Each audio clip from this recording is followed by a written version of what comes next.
Kasabay ng pagdiriwang ng World Teachers Day, kinilala at pinasalamatan ng ilang mambabatas ang mahalagang papel ng mga guro sa paghubog ng kabataan at ng bansa. Ang detalye ihatid ni Sofia Potenciano.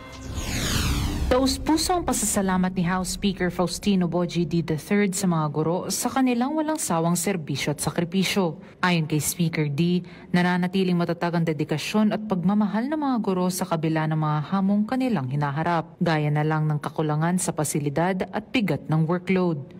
Tiniyak din ng leader ng Kamara na patuloy ang suporta ng Kongreso para isulong ang mga panukalang magpapataas ng antas ng pamumuhay ng mga guro. Kabilang narito ang mas maayos na benepisyo, mas mataas na sahod at mas maraming oportunidad para sa kanilang professional development.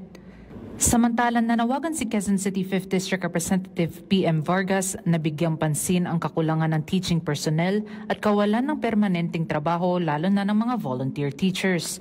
Para tugunan ito, isinusulong ni Representative Vargas ang dalawang panukalang batas.